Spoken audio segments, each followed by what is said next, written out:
ओम अज्ञानं तिमिरन्धस्य ज्ञानञ्जनशलाकया चक्षुरुन्मीलितं येन तस्मै श्रीगुरवे नमः।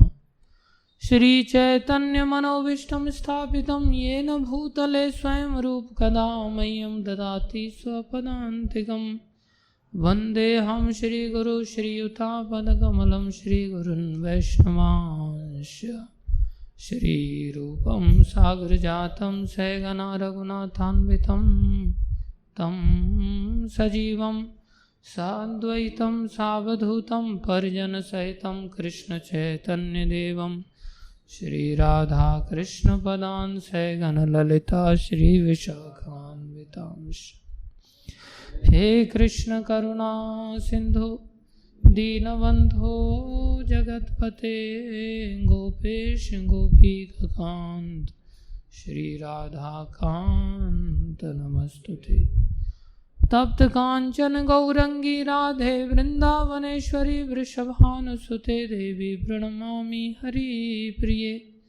वाञ्छाकल्पतरुभ्यश्च कृपा सिंधुभ्य एव च पतितानां पावनेभ्यो वैष्णवेभ्यो नमो नमः।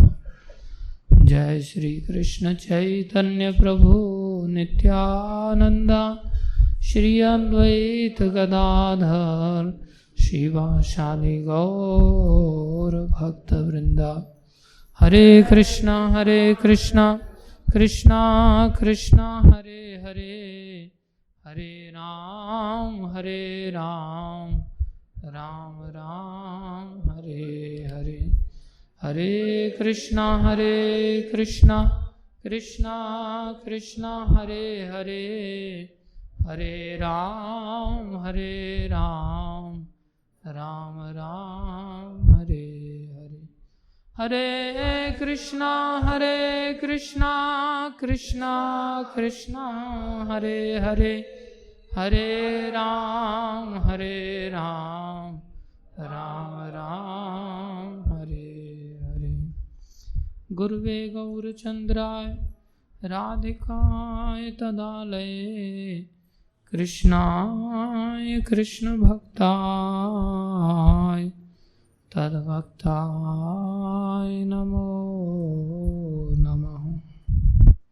ट्रेन से आ रहा था तो मैं इस अध्याय को पढ़ता हुआ आ रहा था तो मुझे बहुत झकझोरने वाली बातें प्रभुपाद जी की दया से थोड़ी समझ में आई। आप सब लोग भी इन तथ्यों को हमेशा के लिए याद रख सकते हैं। ये पूरा अध्याय बड़ा अद्भुत है और इसका तात्पर्य और विशेष अद्भुत है। साथ में स्कंद का 5वां अध्याय शीर्षक है हिरण्यकश्यपु का साधु सदृश पुत्र भक्त प्रहलाद महाराज। कैसे साधु प्रहलाद महाराज हैं? तो घटना तो आज के दिन की प्रायः सभी जानते हैं और सब जानते हैं कि आज के दिन ही भगवान ने खंबे को फाड़ करके भक्त प्रहलाद के लिए भगवान प्रकट हुए और उस समय से नरसिंह भगवान का रूप सारे संसार के लिए प्रकट हुआ। कौन है वो नरसिंह? मूलतः श्री कृष्ण ही हैं। जयदेव गोस्वामी ने कहा केशव धृता नरहरि रूपा। जो भगवान श्री कृष्ण हैं, जो केशव हैं, उन्होंने ही नरहरि का रूप धारण किया है। तो ये एक विशेष अवतार भक्तों के लिए, छोटे से भक्तों के लिए, 5 साल के बालक के लिए भी भगवान अवतरित होते हैं और सारे संसार को एक विशेष आराधना का एक मौका मिला।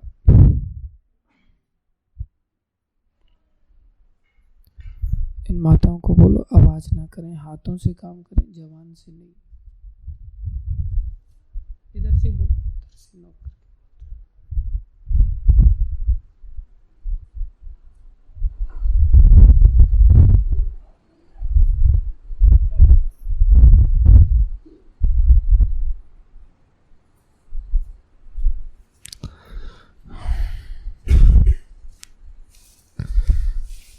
तो इसमें भगवान नरसिंह की हम भक्ति में बाधाओं को दूर करने के लिए एक पद्धति के रूप में प्रभुपाद जी ने एस्टैब्लिश भी किया हम सभी के लिए। तो बहुत सारी चीज़ें हैं जिनको हम जानते हैं, ऐसी घटना घटी, लेकिन उस घटना को लेकर के भी हमारा इतना दृढ़ विश्वास नहीं होता, क्योंकि हमारे लिए नहीं घटती ना। और हम सोचते हैं हम तो इतने छोटे भक्त हैं नहीं, तो 5 साल के प्रहलाद महाराज थे, हम तो 20, 22, 25, 30, 40, 50, 60, 70 साल हो गए, उनको तो थोड़ी सी भक्ति किया होगा उन्होंने। 5 साल में कुल मिला के बचपन से भी किया होगा तो कितनी की होगी? 5 साल। हम लोगों को तो सालों साल हो गए। इसलिए अभी तक एक बार भी भगवान खंभे में से फाड़ के तो बाद में आएंगे, मूर्ति में से भी नहीं आ रहे हैं। जिस खंभे में से, जो कि खंभा था, जो बिल्डिंग को सपोर्ट के रूप में देखा जाता था, जिसके सामने कोई आरती नहीं करता था, ऐसा भी नहीं कि लंबे समय तक जिस खंभे को लोगों ने फूल चढ़ाए हों, भोग लगाया हो, घंटियां हिलाई हों, और उस कारण से उसमें भगवान की प्राण प्रतिष्ठा मंत्र आदि के साथ की गई हो उस खंभे में, और अचानक से फिर प्रहलाद महाराज का बोलना हुआ, और खंभे में तो पहले से थे ही भगवान, और फिर फाड़ के निकल आए। हम सोचते हैं ये घटना इतिहास है, ऐसा सुंदर रूप भी है, अद्भुत है भगवान का। हमारे लिए तो भगवान मूर्ति से भी नहीं निकलते, और इतने लंबे समय से आरती करते हैं, भोग लगाते हैं, सब कुछ करते हैं। ऐसा लगता है कि मूर्ति में भी है या नहीं है। वो स्थिति का आभास करना कि यतो यतो यामी ततो नरसिंह। गा तो हम बहुत सहजता से लेते, कई बार झगड़ा भी करते, मेरे को नरसिंह आरती गाने को ही नहीं देते, बोले नरसिंह आरती दे दी जाए तो बोले मेरी ट्यून देखा नहीं अभी इन्होंने, लगता है मेरी आवाज़ देखी नहीं। हाँ, मुझे ये वाली ट्यून भी आती है, वो वाली ट्यून भी आती है। और प्राय नरसिंह आरती सबसे पहले याद होती है, इसलिए इतनी कुलकुलाहट होती है कि कब मेरी नरसिंह आरती सब सुनेंगे। कोई मौका नहीं दे पाता कई बार। तो ऐसा लगता है कि ये घटना वास्तव में भी घटी थी या नहीं घटी थी, और हमारी बुद्धि भी कुछ ऐसी बनी हुई है कि उसको सीढ़ी दर सीढ़ी, स्टेप बाय स्टेप अगर समझा करके लेके जाया जाए कि शास्त्र कितने प्रामाणिक हैं। शास्त्रों की घटनाएं आंखों से जो हमें दिखाई देता है संसार, उसको भी शास्त्र की आंखों से देखा जा सकता है। तो कितना प्रूवेबल शास्त्र है कि जो शास्त्र कह रहा है बिल्कुल सत्य है। फिर भी ऐसी घटनाएं हृदय में बैठती नहीं। तो उसके पीछे क्या कारण है कि हमारे लिए भगवान क्यों नहीं प्रकट ऐसे होते, और प्रहलाद महाराज के अंदर ऐसा क्या था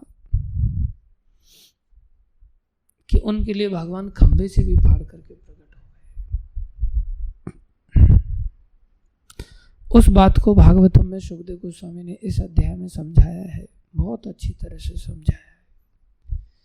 आप सबसे निवेदन है इस श्लोक को आप लोग कभी भूलना नहीं, क्योंकि इस श्लोक में हम नरसिंह भगवान को कम, प्रहलाद महाराज को ज़्यादा समझने की चेष्टा करेंगे। और नरसिंह भगवान समझ में भी तभी आएंगे क्योंकि हमारे आचार्य कहते हैं कि भगवान श्री कृष्ण वृक्ष की जड़ की तरह हैं सारे संसार के लिए। यदि संसार वृक्ष है तो कृष्ण क्या है?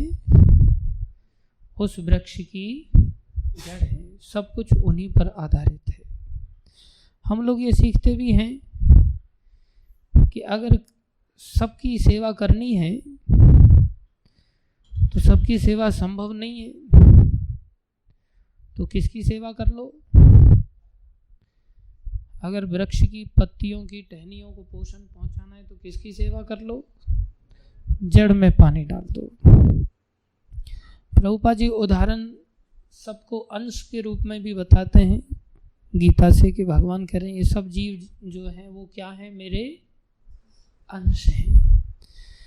तो जैसे पेट सबका आधार है और सभी अंशों को पेट क्या पहुंचाता है, ऊर्जा पहुंचाता है। तो जैसे पेड़ के लिए जड़, ऐसे ही शरीर के लिए पेट।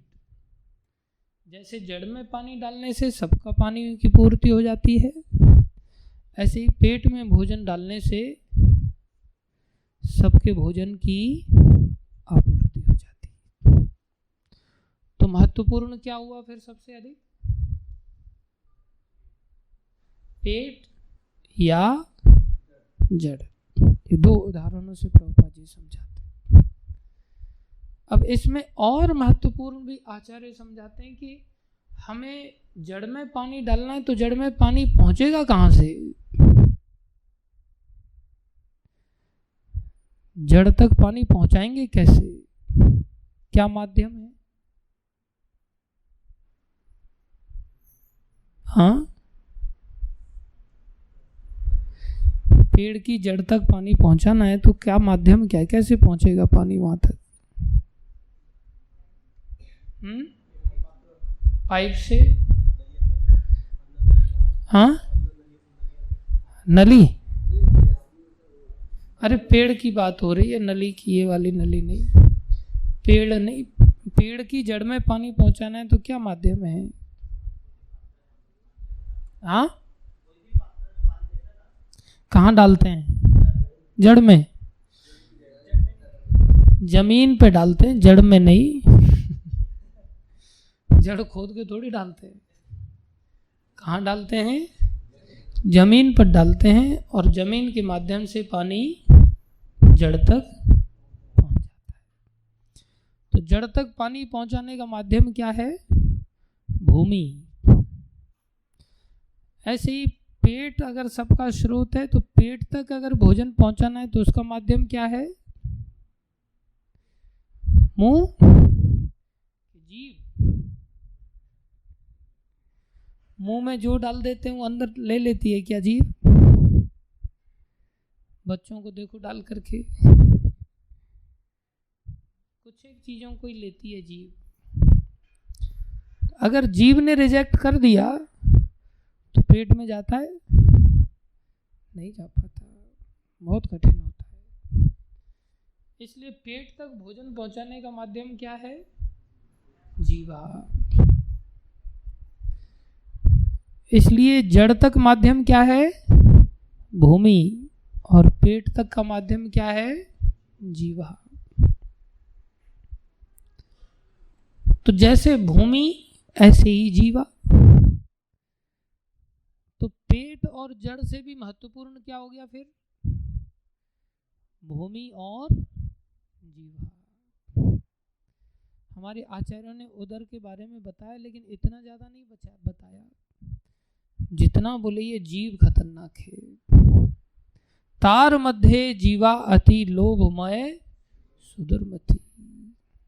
पेट का वेग इतना समस्या नहीं देता जितना कि जीव की डिमांड समस्या देती है। इसलिए पेट को तो आप घास भी भर दो तो भी भर जाएगा वो, और सारे शरीर में ताकत भी दे देगा उसी घास से। लेकिन ये घास वहां तक पहुंचेगी कैसे? उस घास को ऐसा बनाना पड़ता है कि जीव ले ले उसको बस। उसके लिए फिर उसमें जीरे का, मेथी का, कड़ी पत्ते का, हींग का, धनिए का, सिंगदाने भी डाले जाते हैं उसमें। फिर घास को भी अगर फ्राई कर दिया जाए ना बढ़िया तरह से, हमारे बंगाली माता जी है वो, हमारे भक्त लोग काट पीट करके जो फेंक देते उसमें से वो निकाल करके वो सब्जी बना देती और बड़ी स्वादिष्ट बनती है वो, और उसको खाने से पेट भर जाता है। वैसे सीधा खिलाओ तो शरीर खाने के लिए तैयार ही नहीं होता। तो ऐसे ही महत्वपूर्ण क्या है इस पेट को भरने के लिए? जीव। तो अगर भगवान की सेवा करनी है तो भगवान तक सींचने के लिए, भगवान अगर जड़ हैं, भगवान अगर पेट हैं, तो फिर भक्त किसकी तरह होंगे? जीव की तरह अथवा भूमि की तरह, जड़ की तरह नहीं। किसकी तरह? भूमि की तरह। तो महत्वपूर्ण क्या होगा फिर हमारे जीवन में? अगर भगवान का पेट भरना है तो भक्त को संतुष्ट करना पड़ेगा। तो भगवान की महिमा बड़ी नहीं है, महिमा किसकी बड़ी है? भक्तों की महिमा बड़ी है। इसलिए नरसिंह भगवान के प्राकट्य आदि की लीला बाद में लिखी और पहले प्रहलाद महाराज के साधु गुणों का वर्णन किया यहाँ। तो हम थोड़ा प्रहलाद महाराज को लेकर के यहाँ पर चर्चा करेंगे कि प्रहलाद महाराज के अंदर ऐसी विशेषता क्या थी। तो हुआ क्या, घटना कुछ इस प्रकार से आरंभ होती है कि महाराज युधिष्ठिर नारद जी को प्रश्न करते हैं। ये नारद जी महाराज युधिष्ठिर को प्रहलाद महाराज की चर्चा सुना रहे थे और किस प्रकार से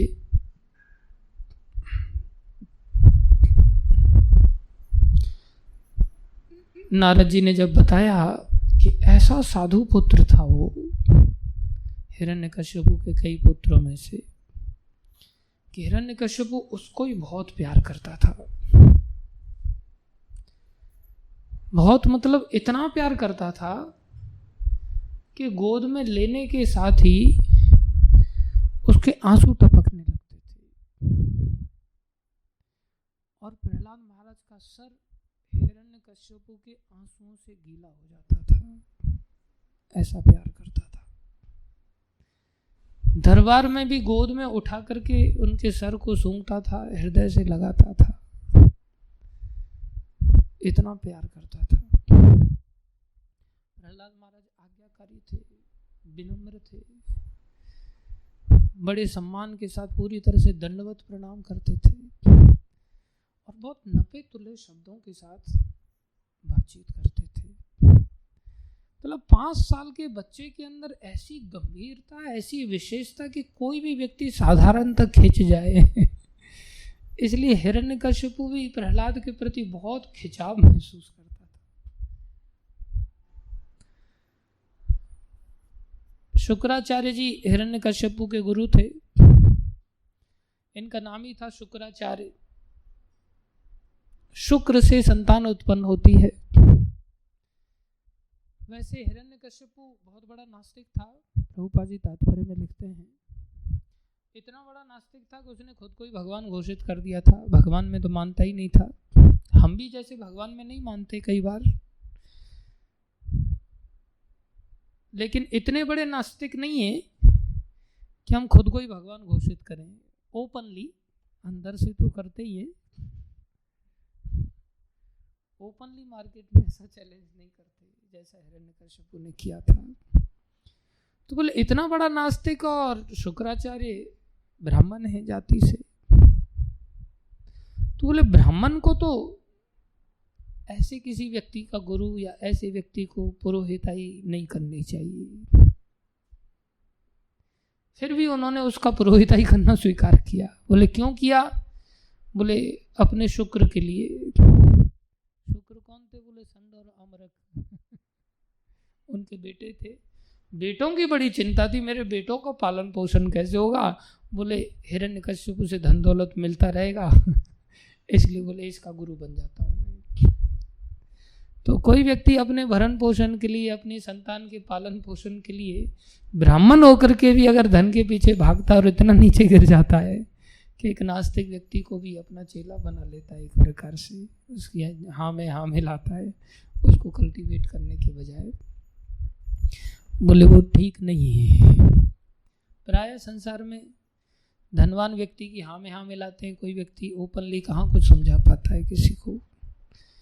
नहीं समझा पाते। तो प्रभुपाद जी बहुत कठोरता के साथ कहते, बोले वो ऐसे ही इसलिए शुक्राचार्य है वो सच्चे आचार्य नहीं है, वो शुक्राचार्य है। ब्राह्मण कुल में कलंक है एक प्रकार से एक नास्तिक व्यक्ति का गुरु बन करके। जब गुरु थे तो उनका घर भी साथ में ही था, जब मकान साथ में था, राजमहल के आसपास, भाई गुरु हैं तो साथ में ही सम्मान देना पड़ता है, गुरुजनों के लिए भी कमरे की व्यवस्था करनी पड़ती है।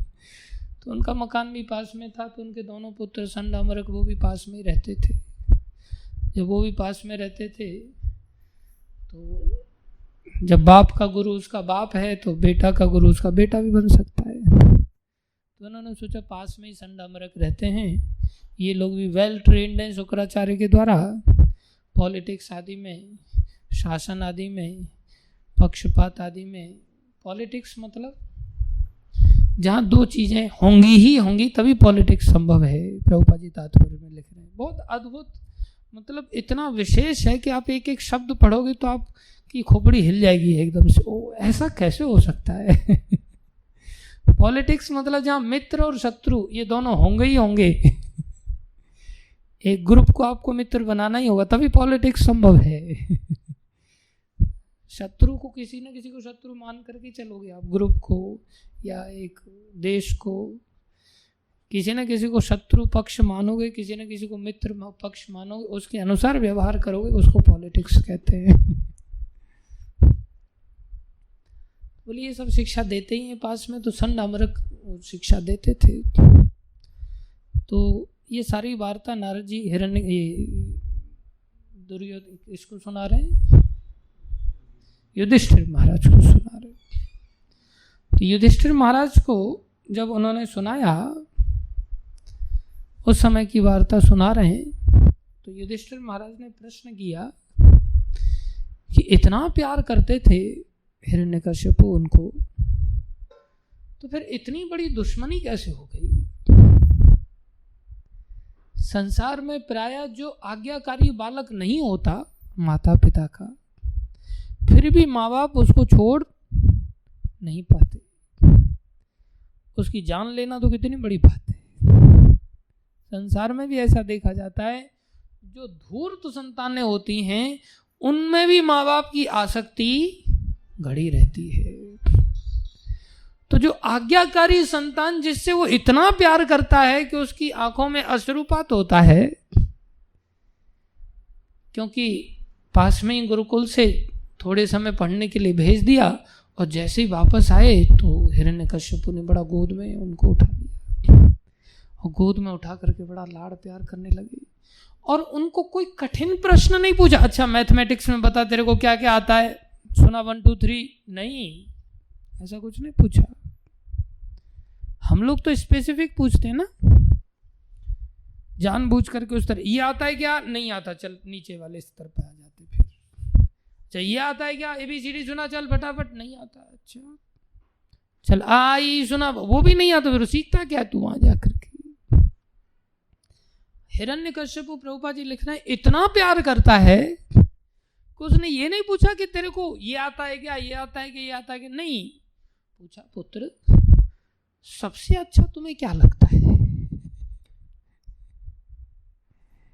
एक ऐसा अद्भुत प्रश्न था। ये सब रहस्य प्रभुपाद जी ना समझाएं तो हम मूर्खों को कैसे समझ में आ सकते हैं कि उसके प्यार का देखो तो सही कितना परिणाम था, परिमाप था कि वो इस तरह से पूछ रहा है कि तुम्हें जो आता है वो बताओ, कुछ भी बताओ, तुम्हें क्या अच्छा लगा।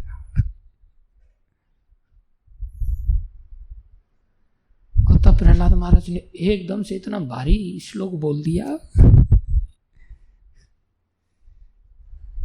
कि पिता महाराज, हे असुरों के सम्राट के साथ संबोधन करते हुए कह रहे हैं कि जो घर बार है ना उसमें असत ग्रह, रात दिन असत चीजें ही बताई जाती हैं और असत चीजों से ऐसा आग्रह किया जाता है कि उसकी खोपड़ी में कभी जिज्ञासा के लिए जगह ही नहीं मिलती, उसको चारों तरफ से आसक्ति ऐसा बांध देती है। उनको गिरना ही गिरना है। बोले उसका कोई मरना ही मरना है उसने।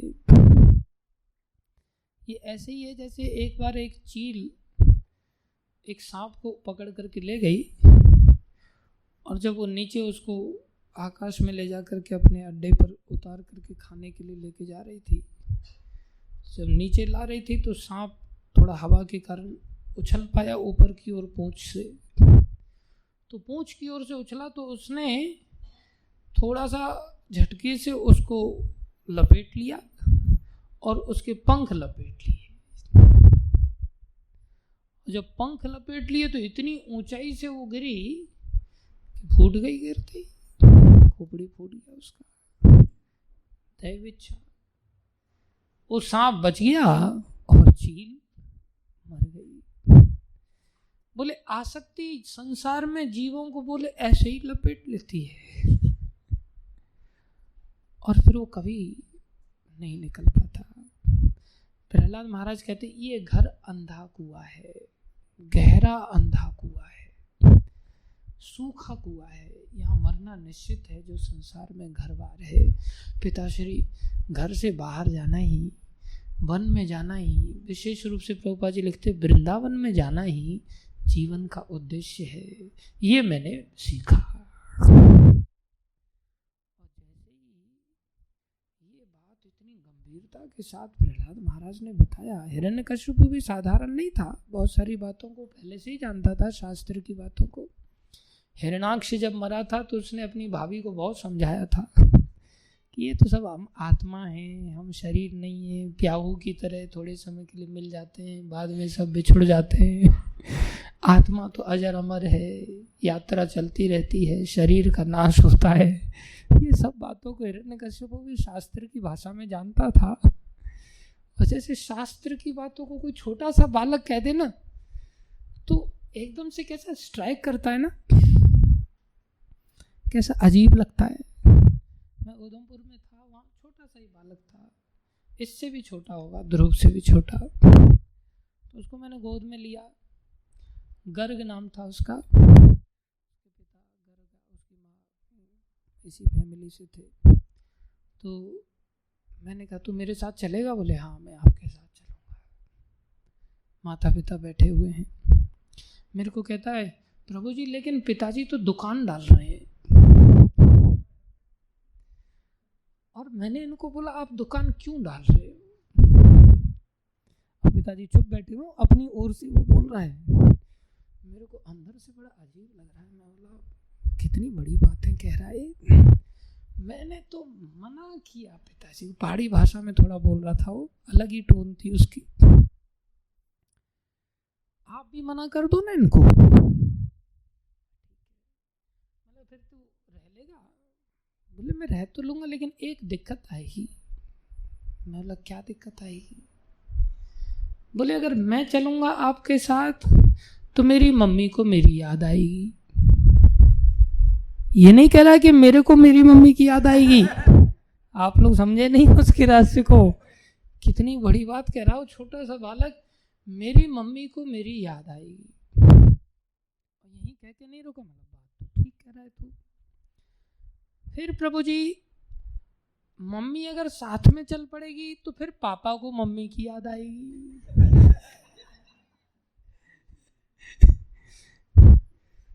मैं बोलो फिर बेटा समाधान क्या है? बोले प्रभु जी एक समाधान है कि हम तीनों ही चलते हैं आपके साथ। अद्भुत उत्तर थे उसके। तो मैंने माता पिता को बोला, माता पिता बोले हाँ प्रभु जी ये हमें रोज ऐसे ही बातें करता है और हम हैरान होते हैं इसकी बातों को सुन सुन करके। कौन ऐसा करता है? कोई ऐसे संस्कार के साथ ऐसे बच्चे पैदा हो जाते हैं। उसके माता पिता भी कह रहे थे प्रभु जी हमें आना ही है अब किसी भी हालत में, आप हमें निकालो, हमें ले चलो, हम वही सेवा करेंगे।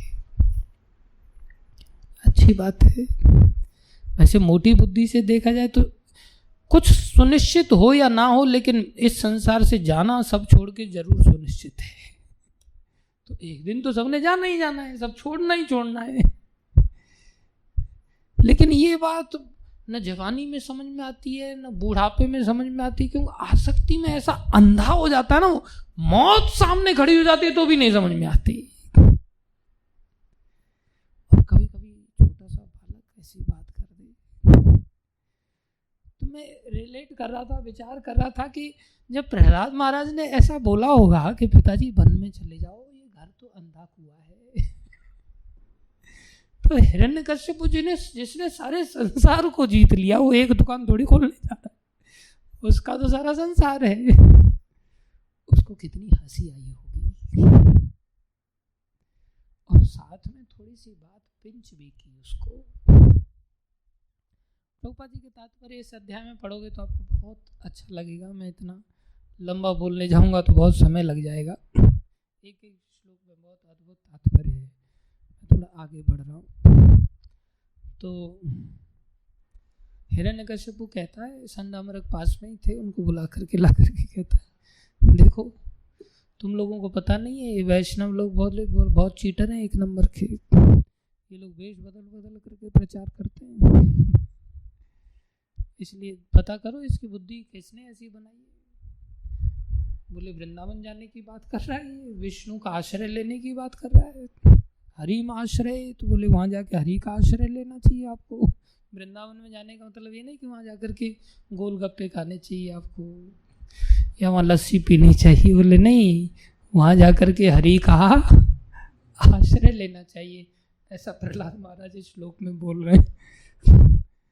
तो बोले वृंदावन ही ऐसी जगह जहाँ बिना लहसुन प्याज के समोसा टिक्की सब मिलते हैं, बोले आनंद लेते हैं इसके। नहीं, हरि में आश्रय, तो वहाँ जाके हरि का आश्रय ले लो पिताजी। तो बोले हंसने लगा हो और बोला कि संडामरक को बुलाया, पता करो। संडामरक ने बड़ा पता किया, तो पता किया तो प्रहलाद महाराज को पता करते समय पूछ रहे हैं कि देखो प्रहलाद, हम तुम्हारे गुरु हैं यहाँ, और तुम तो कुल नंदन हो, कुल के भूषण हो, और तुम्हारी दिमाग में देखो ना, पूरे गुरुकुल में एक भी विद्यार्थी ऐसा नहीं जिसका ऐसा दिमाग खराब हुआ हो। तुम्हारी ऐसी मति भिन्न कैसे हो गई? बोले मृषा, झूठ नहीं बोलना, सच बोलना। हमसे कितना अच्छा है तुम, सबसे योग्य है, क्वालिफाइड। खूब चढ़ा रहे हैं प्रहलाद महाराज को कि जिससे एकदम से पहली बार में ही छोटा सा बालक है ना, प्यार से पूछो तो एकदम से फटाक से बता दे। बहुत सुंदर सुंदर श्लोक हैं, बहुत मज़ा आ रहा था मेरे को। मैं रात को 1-1:30 बजे तक पढ़ता रहा ट्रेन में, बहुत अच्छा लगा मुझे। तो अब उन श्लोकों को नहीं बोला जा सकता, लेकिन ये श्लोक बहुत विशेष है।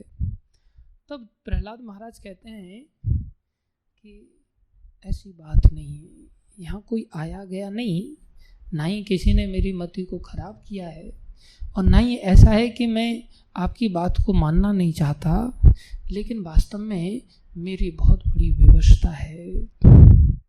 बोली मेरी स्थिति क्या है मैं बताऊं तुमको। यथा ब्राह्म्यतयो ब्रह्मन, हे ब्राह्मण, हे ब्राह्मणों, हे अध्यापकों। असुर नहीं बोल रहे उनको, असुरों को गुरु नहीं बोल रहे, गुरुजन बोल रहे बड़े सम्मान के साथ। हे गुरु, सही बताऊं, स्वयं आकर्षक सन्निध हो। मेरा जो मति है ना, ये नेचुरली आकर्षित है, अपने आप ही कृष्ण की ओर मेरी मति भागी। मैं लगाता नहीं, ऐसा लगता है कि खींच लिया किसी ने। बोले कैसा ऐसा होता है? बोले जैसे अय, अय माने लोहा, ब्रह्म्यत्य माने घूमता है। लोहा कब घूमता है, किसकी ओर आकर्षित होता है? बोले जैसे चुंबक की ओर लोहा आकर्षित होता है। बोले मेरी मति भी भगवान कृष्ण की ओर जो चक्र पानी है और उन्हीं की इच्छा से हो रहा है। यद्रच्छया, मेरा मति, मेरी बुद्धि एकदम से ऐसी आकर्षित है। ये भक्त है ना, इसको साधु कहते हैं। हम तो धोती कुर्ता तिलक झापे लगा करके कोई हमें प्रणाम ना करे, ओ वैष्णव अपराध कर दिया इसने, तो मेरे को प्रणाम ही नहीं किया, मेरे को प्रसाद नहीं दिया, मेरे को पूछा। अरे वैष्णव कैसा होता है वो सीखो ना। वैष्णव तो ऐसा होता है जिसकी बुद्धि वो नहीं भी लगाना चाहे, बोले मैं आपकी क्लास सुनता हूं, ऐसी बात नहीं कि नहीं सुनता, लेकिन क्या करूं, इधर से सुनता हूं और इधर से निकल जाती है वो। मेरी मति पहले से ही ऐसी बनी हुई है, हम सब की ऐसी स्थिति है। हम सब लोग, दो चीजें होती हैं, एक होता है सुनना, एक होता है श्रवण करना। क्या? सुनना और श्रवण करना। अभी जैसे हम लोग, अब जैसे हम बोल रहे हैं, आप श्रवण कर रहे हैं, अब पंखा भी चल रहा है, इसकी भी थोड़ी आवाज आ रही है, लेकिन पंखे की आवाज इधर से सुन रहे हैं और इधर से निकल रही है, हम उसको ग्रहण नहीं कर रहे हैं। आशा करता हूं ये वाली आवाज को आप कुछ ग्रहण कर रहे होंगे, सुन तो उसको भी रहे, लेकिन ये क्या है, इससे जो श्रवण कर रहे हैं, ये क्या है? श्रवण, जो हम ग्रहण कर रहे हैं। और ये क्या है? सुनना। सुनाई तो दे रही है ये ध्वनि भी। तो प्रहलाद महाराज के साथ क्या हो रहा है? वो बोल रहे हैं कि तुम लोग जो मेरे को पॉलिटिक्स की जो शिक्षा दे रहे हो ना, ये मित्र है, ये दुश्मन है, उसके साथ ऐसा करना है, पैसा ऐसे कमाना है, वो मैं सुन रहा हूं, वो मैं क्या कर रहा हूं? सुन रहा हूं। हमारे साथ क्या होता पता है? ये सब पॉलिटिक्स की बातें हम पहले ही श्रवण कर चुके हैं, और कथा क्या करते हैं? सुनते हैं कथा। ऐसे ही बैठ के प्रहलाद महाराज सुनते थे।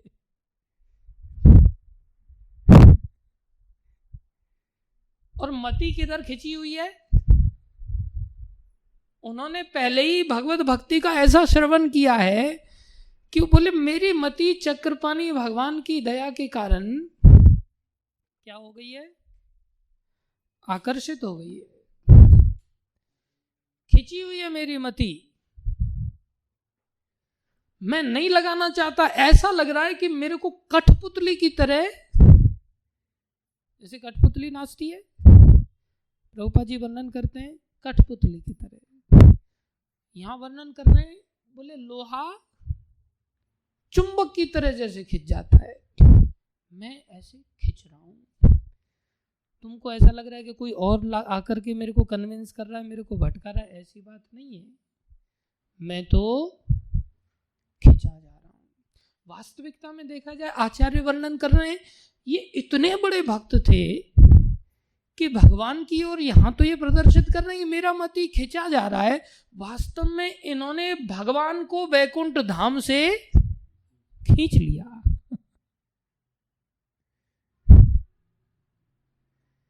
अब चुंबक की ओर लोहा खींचता है, होता है ना? क्या लोहे की ओर चुंबक नहीं खींचती? अगर लोहा बड़ा होगा तो चुंबक खींच जाएगी, और चुंबक बड़ी होगी लोहे को खींच लेगी। भगवान खुद कहते हैं अहम भक्त पराधीन हो, अर्थात भगवान, मैं भक्तों के सामने कैसा हूं? छोटा हूं, मैं बड़ा नहीं हूं।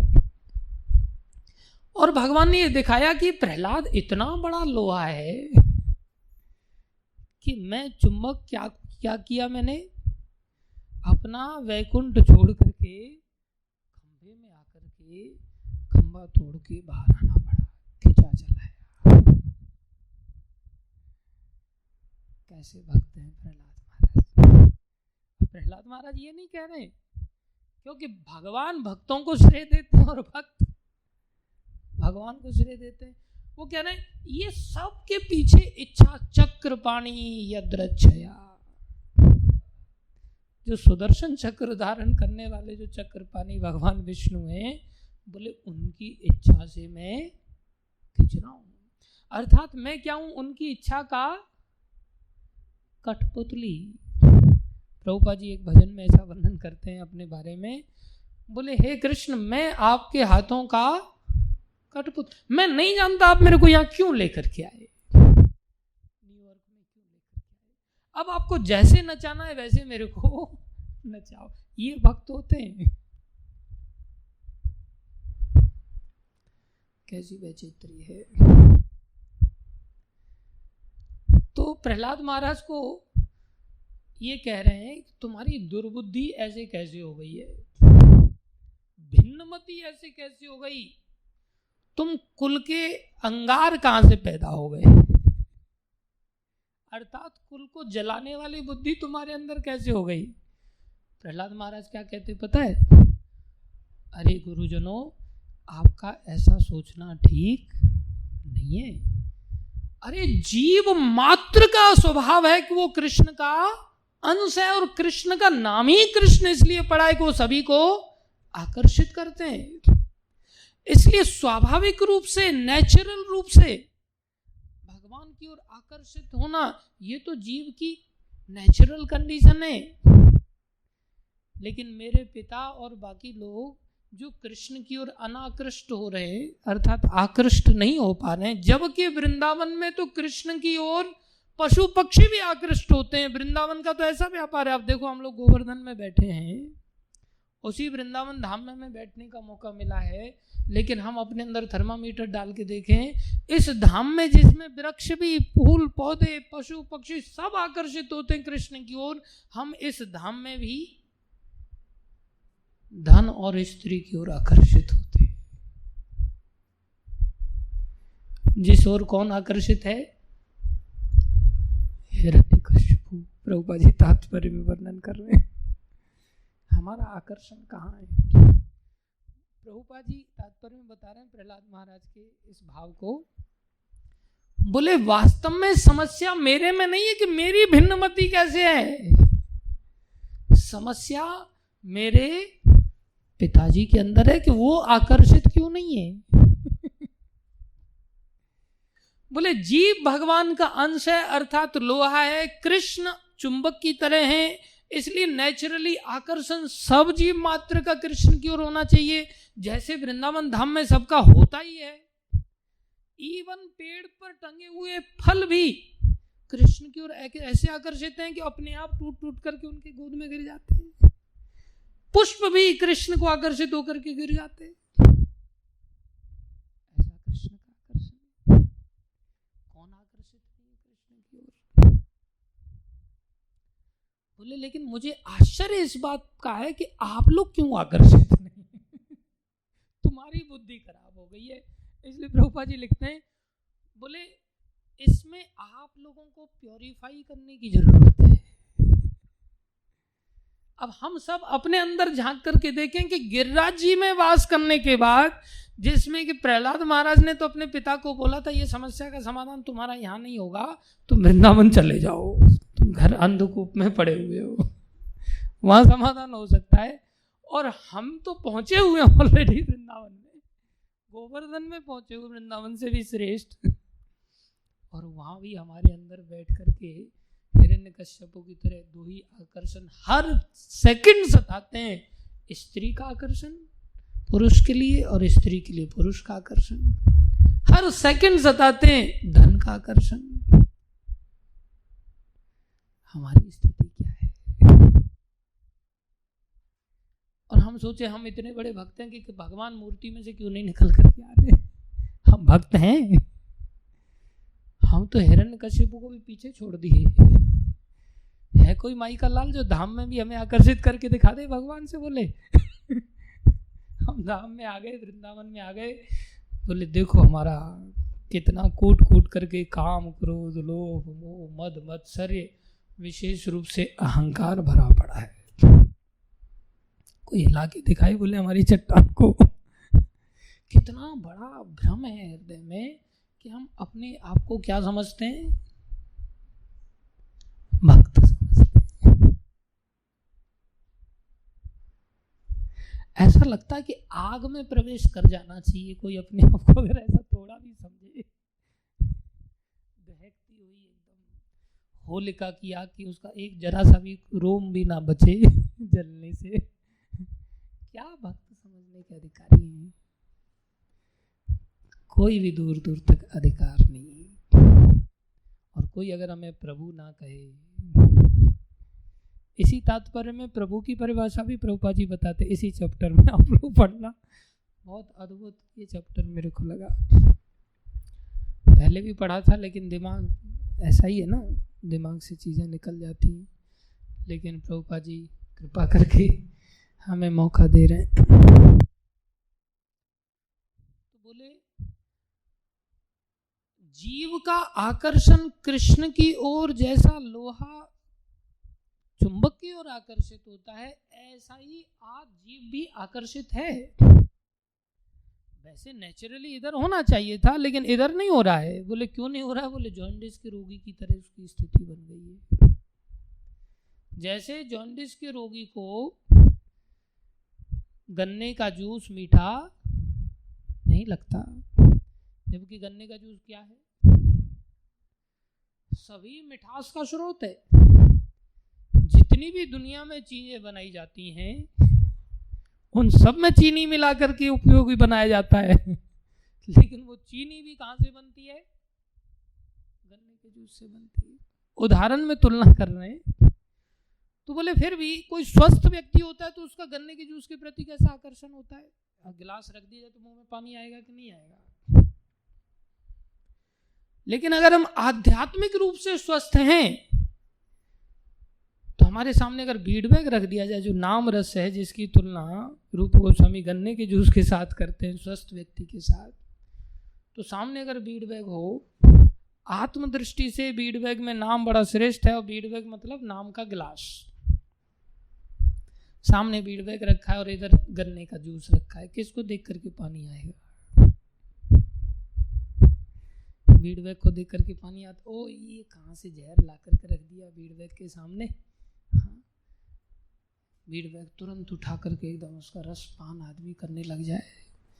हम आध्यात्मिक रूप से ऐसे स्वस्थ हैं, ऐसी फीलिंग है जैसे जॉन्डिस से स्वस्थ व्यक्ति को कैसी फीलिंग आती है गन्ने के जूस को लेकर के? मुंह में पानी आ जाता है तुरंत।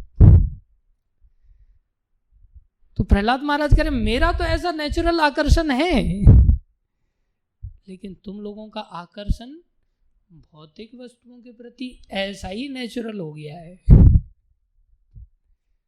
हम सब देखें कौन सी भौतिक वस्तुएं? भोग और ऐश्वर्य।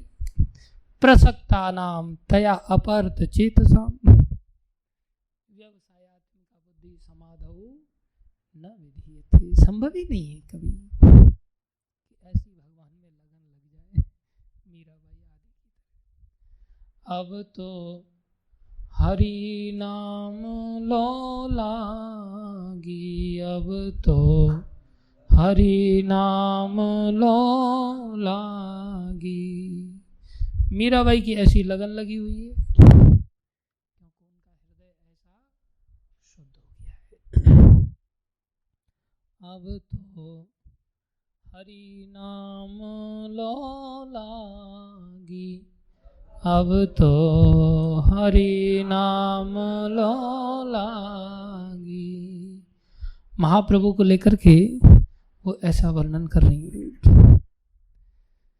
कि अब तो ऐसा हो गया कि महाप्रभु की लेकर वर्णन कर रहे हैं। बोले महाप्रभु कैसे हैं? बोले ये वही श्री कृष्ण जिनकी हरि नाम में लो लग गई। तो वो कृष्ण जिनके प्रति सब आकर्षित हैं, वो कृष्ण हरि नाम के प्रति आकर्षित हैं। चैतन्य अवतार में हरि नाम उनको इतना मीठा लगा कि उन्होंने नाम के अतिरिक्त और कुछ किया ही नहीं। और हमें वो नाम सबसे बड़ा जहर लगता है। तो हम कितने बड़े हिरण्यकश्यपु हैं और देखो धन कितना मीठा लगता है, भोग कितना मीठा लगता है, पुरुष स्त्री का आकर्षण कितना मीठा लगता है, कैसे छुप छुप करके मोबाइल में देखने की चेष्टा करते हैं। तो भैया भगवान कहाँ से प्रकट होंगे? फिर मूर्ति में से प्रकट होंगे। वो मूर्ति भी जो धाम में, वो मूर्ति भी जिसने ऑलरेडी दर्शन दे चुकी है कई सारे भक्तों को, तो भी हमारे लिए प्रकट नहीं हो रहे हैं। कैसे प्रकट होंगे, संभव नहीं। ये स्थिति क्यों होती है? बोले लोहा चुंबक की ओर नेचुरली आकर्षित क्यों नहीं हो रहा है? क्योंकि लोहे के ऊपर जंग लग गया है। क्या हो गया है? जंग लग गया है। जब जंग लग जाती है तो फिर वो आकर्षित नहीं होगा, उतना तेजी से आकर्षित नहीं होगा। इसलिए आकर्षित करना है तो बोले क्या करना पड़ेगा? उस जंग को साफ करना पड़ेगा। और जंग में सबसे भयानक लेयर है अहंकार का।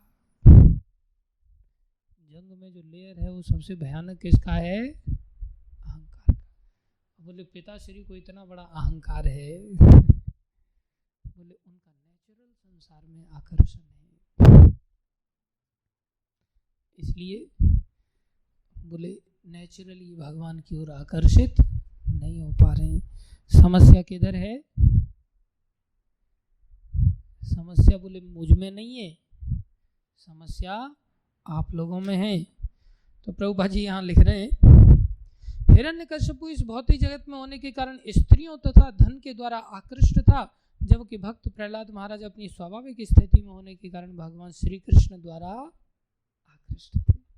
हमारी तो परंपरा ही ऐसी आकृष्ट से होती हुई चली आ रही है। हम ही आकृष्ट नहीं है धन और दौलत में और विषय भोगों में, माँ बाप भाई बंधु परिवार के सब ऐसे आकृष्ट है। बोले भक्त प्रहलाद ने कहा उनका यह दृष्टिकोण इसलिए भिन्न लगता है क्योंकि हिरण्यकश्यपु अप्राकृत रूप से भगवान श्री कृष्ण से अनाकृष्ट है, अतएव उसे शुद्धिकरण की आवश्यकता है। बोले मेरे को रेक्टिफाई करने की चेष्टा मत करो। अब देखो हम आकृष्ट हैं तो हम भी तो विवश हैं। जैसे कठपुतली से फीलिंग भक्तों को हो रही है, ऐसे ही कठपुतली की फीलिंग अभक्तों को भी होती है। लेकिन अभक्त किसकी हाथों की कठपुतली है? माया की। आप लोगों ने अगर गीता पढ़ा हो तो गीता में प्रभुपाद जी ने बड़ी दया करके एक ये फोटो दिया है, आप कभी देखना इसको। इसमें 3 स्त्रियां एक जीव को कठपुतली बना करके ऐसे उंगलियों से नचा रही। बोले हम सबकी स्थिति भी कैसी है? ये मत सोचो कि अरे बेचारे प्रहलाद महाराज तो कठपुतली बन गए, क्या फायदा जीवन का। हम भी बाय डिफॉल्ट क्या है? कठपुतली हैं। और कठपुतली जब नाचती है तो कितनी अच्छी लगती है दूर से, लेकिन जो कठपुतली नाच रही होती है उसको कैसा फील होता है?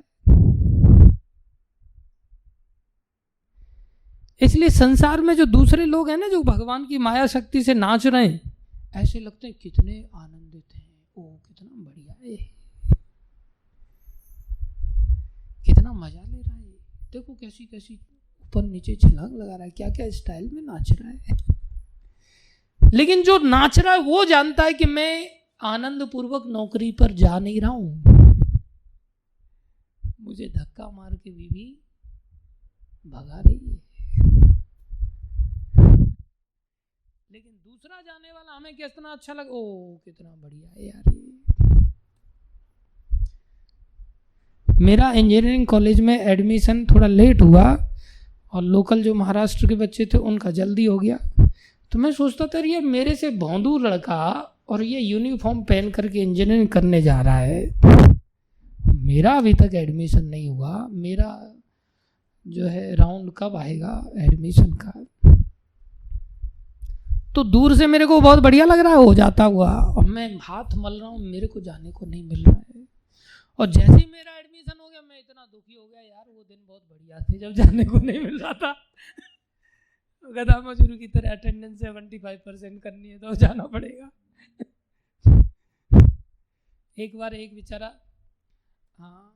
नौकर जो नौकरी कर रहा था अच्छी खासी, तो घर पे वापस आ गया दोपहर में। बोले अरे आप इतने जल्दी कैसे आ गए? बोले बस ऐसे ही। नहीं बताओ क्या हुआ? बोले नहीं कुछ हुआ था। बताओ तुझे क्यों आ गए? बोले बॉस कह रहा गो टू हेल। तो फिर बोले मैं घर पे आ गया। बोले नरक और है कहाँ बोले घर के अलावा। उसने बोला गो टू हेल, इतना परेशान हो गया था मेरे से। उसने बोला get lost from here and go to hell. तो जो कठपुतली की तरह नाचता है ना, उसको लगता है कि यार मेरे लिए तो वास्तव में बहुत उछल कूद हो रही, मैं नहीं ऐसे ऊंचा होना चाहता, लेकिन कठपुतली बना हुआ है। और माया तो क्रूरा है, देवी है शाम गुणमयी मम माया दुरुत है। कठपुतली तो बनना पड़ेगा भाई, या तो माया की बनो या श्री कृष्ण की बने। अब माया की हम नेचुरली क्यों बने हुए हैं? क्योंकि हम शुद्ध नहीं, जंग लगे हुए लोहे हैं, इसलिए कृष्ण की ओर आकर्षण है ही नहीं। दुनिया भर की काम क्रोध लोभ मोह मद मत्सर ईर्ष्या दंभ कपट अहंकार, अहंकार इतना भरा पड़ा है, भूल जाते हैं थोड़े समय के मेहमान हैं, ऐसा लगता है हम ही भगवान हैं, हिरण्यकश्यप की तरह, हमसे बढ़कर कौन, मैं हूं डॉन डॉन डॉन। व्यक्ति अपने आप को सर्वश्रेष्ठ समझता है, तो उसके लिए क्या होता है, माया खंबा फाड़ के प्रकट हो जाती है। वो सोचता भी नहीं कि मैं ऐसे फंस जाऊंगा, और अचानक से माया प्रकट हो जाती है, धन के रूप में, स्त्री के लिए पुरुष के रूप में, पुरुष के लिए स्त्री के रूप में, कहीं भी रहेगा वो माया प्रकट हो जाएगी। घोर पानी में अगर गुफा में चला जाएगा, वहां भी माया प्रकट हो जाएगी। और अगर कोई ऐसा भक्त बन गया हो, बोले जिसका हृदय शुद्ध हो गया हो, उसके लिए भगवान कहाँ प्रकट नहीं हो सकते। उसको सब चीजें अपने आप ही नेचुरली समझ में आएंगी। सिर्फ क्या करना है, शुद्ध करना है बस उसको। बोले ऐसा शुद्ध होते कैसे हैं? प्रश्न उठता है, ऐसे शुद्ध होते कैसे हैं? ऐसे शुद्ध बहुत जल्दी हो जाते हैं, कुछ नहीं करना पड़ता। ऐसे शुद्ध होने के लिए बस महान भक्तों से, शुद्ध भक्तों से भगवान की कथाओं को सुनना नहीं, श्रवण करना होता है बस, और कुछ नहीं करना होता। प्रहलाद महाराज ने गर्भ में ही नारद जी से क्या किया था, श्रवण कर लिया था बस, 9 महीने में ही ऐसा श्रवण किया। वहां तो सुनने की ऐसी सुविधा भी नहीं थी कि पंखा चल रहा हो, एसी चल रहा हो, बढ़िया कुर्सी हो, बैठने की सब व्यवस्था हो। कैसी अंधकार की, कैसी विकट अवस्था में भी प्रहलाद महाराज ने इतना ध्यान पूर्वक श्रवण करके दिखा दिया। और हमारी कैसी निकृष्ट अवस्था है, इतनी सुविधाएं भी दे दी जाए तो भी कोई न कोई ऐसा बहाना निकाल लेते हैं। शुरुआत में थोड़ा उत्साह रहता है, नया नया मुल्ला जब रहता है, फिर धीरे धीरे धीरे धीरे ऐसा स्थान का त्याग करता हुआ भागता है वो, क्योंकि जो पहले से श्रवण करके रखा है ना, और यहाँ वो सुन रहा है, तो फिर वो असर कहाँ करेगा इतना जल्दी। पहले तो उस गंदगी को भुलाने के लिए काफी कुछ मशक्कत करनी पड़ेगी, काफी थोड़ा श्रवण करना पड़ेगा। अगर हम ऐसा कभी कर, कुछ नहीं, कोई ज्यादा काम बड़ा नहीं है, और धाम में तो वातावरण ही चारों तरफ ऐसा है कि जीव मात्र आकृष्ट है। और अगर धाम में आकर के भी अगर हम नहीं श्रवण कर पाए इन लीला कथाओं को, जिनको कि प्रहलाद महाराज ने ना केवल खुद की मति को ऐसा बचपन में ही कर लिया, प्रहलाद महाराज ने बड़े होकर के जो असुर पुत्र जिन्होंने गर्भ में नहीं सुना था, उनको उन्होंने कहां सुनाया। हम सोचे हम भी गर्भ में सुनने का मौका मिलता, तो मौका तो दिया था, हमने सुना नहीं। प्रहलाद महाराज ने कहां सुनाया। पहले तो एक ही की मति ऐसी थी, और मति सुधारने के लिए वापस भेज दिया प्रहलाद महाराज को हिरण्यकश्यप ने, और दोबारा में थोड़े समय के बाद आए दूसरी तीसरी बार में, तो पता चला पूरी क्लास ही ऐसी हो गई।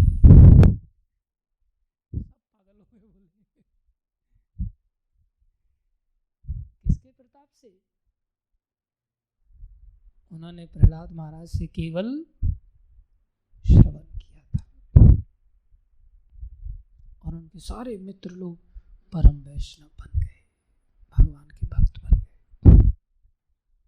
इसलिए भाई भक्त बनने की आवश्यकता है।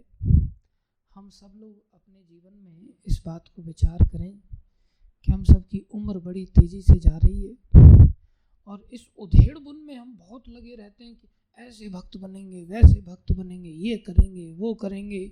अपनी मनगढ़ंत विचारधारा से हमने भक्ति के अलग अलग अंगों को बहुत बलपूर्वक लेते हैं। कोई परिक्रमा खूब लगाना चाहता है, कोई निर्जल एकादशी रखना चाहता है, कोई बहुत सारी सेवाएं करना चाहता है, कोई रात दिन शास्त्रों का अध्ययन में लगा हुआ है, कोई रात दिन भाषणबाजी करने में लगा हुआ है, कोई एकदम संत दर्शन में लगा हुआ है, और दर्शन करते ही भागता फिरता है दूसरे संत का दर्शन करना है।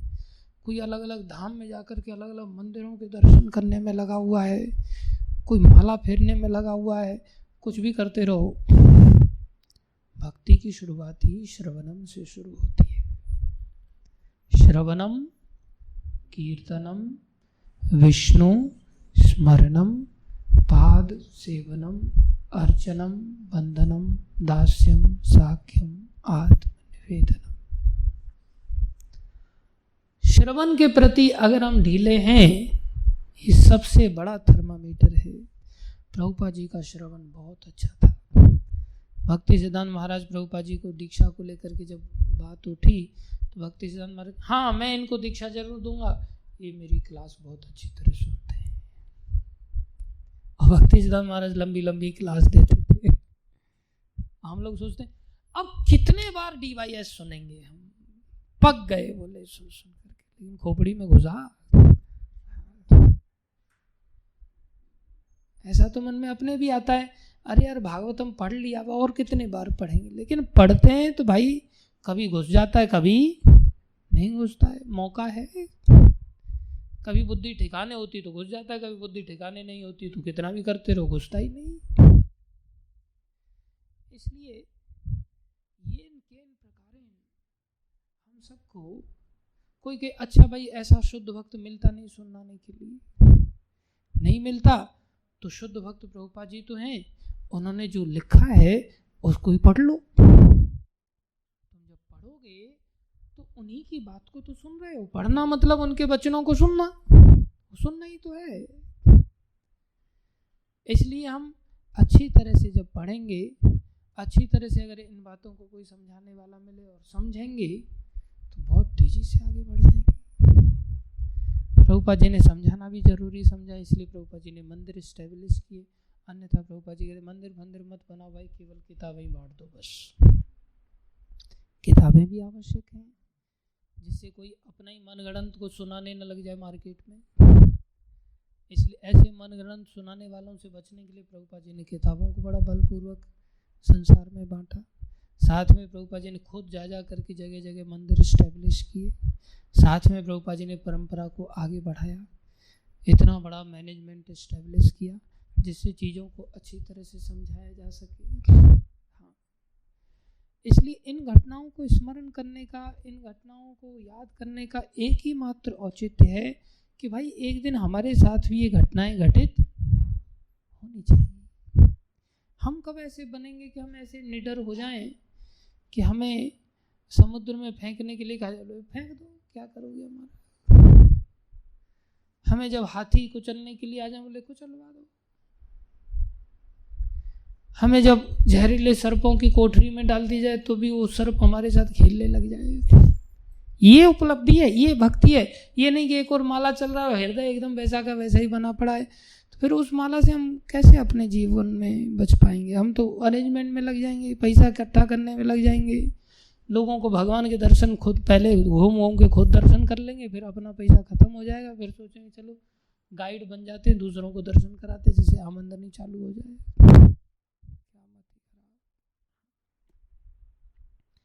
इसलिए ऐसी दुर्बुद्धि की अवस्था से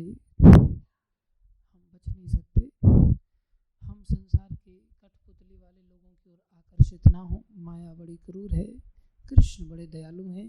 कृष्ण कठपुतली की तरह नचाते हैं, लेकिन उसमें भक्त की इच्छा ही महत्वपूर्ण होती है, और माया नचाती है, उसमें माया की इच्छा महत्वपूर्ण होती है। माया दंडित करती है नचाने के माध्यम से, और दूसरों को ऐसा लगता है वाह कितना बढ़िया आनंद आ रहा है।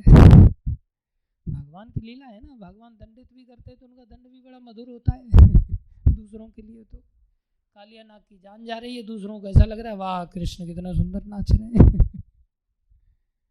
इसलिए कृष्ण का तो सब कुछ मधुर है, उनकी माया भी ऐसे ही श्रेष्ठ है। इसलिए हम सभी भक्तों को हिरण्यकश्यपु का साधु सदृश पुत्र, 5 साल का बालक कैसी साधुता के लक्षणों से भरा पड़ा है।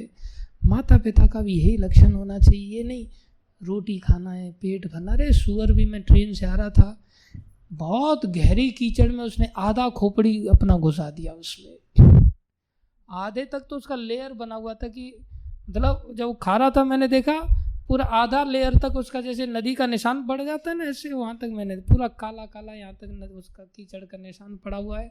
और फिर मैं देखा कीचड़ में घुसा करके और हबड़ हबड़ कर रहा है वो। मैं समझ गया कि कैसी भगवान ने एक क्षमता दी है इसको, इसमें से भी अपना भोजन निकाल लेता है। भोजन पाना इतना सहज थोड़ी है, संघर्ष है संसार में। तो जो सुअर को संघर्ष करना पड़ रहा है तो क्या हम मनुष्यों के लिए कम संघर्ष है क्या? संघर्ष तो है ही। हम हबड़ हबड़ करके कैसे भी करके अलग अलग लाइन खींचते रहते हैं अपने चेहरे पर। हम यहाँ तक घुस गए संसार में, अब यहाँ तक घुस गए और घुस घुस करके पेट ही तो पाल रहे हैं बस, और कौन सी बड़ी बात है। लेकिन ये बात न माँ के अंदर घुसती है, न बाप के अंदर घुसती है, औलाद के अंदर तो घुसती नहीं। औलाद माँ बाप की इस मामले में बड़ी आज्ञाकारी बन जाती है, बाकी मामलों में माँ बाप को चलाती है औलाद। इसलिए हम सब अकेले आए हैं और इस संसार से अकेले ही जाएंगे।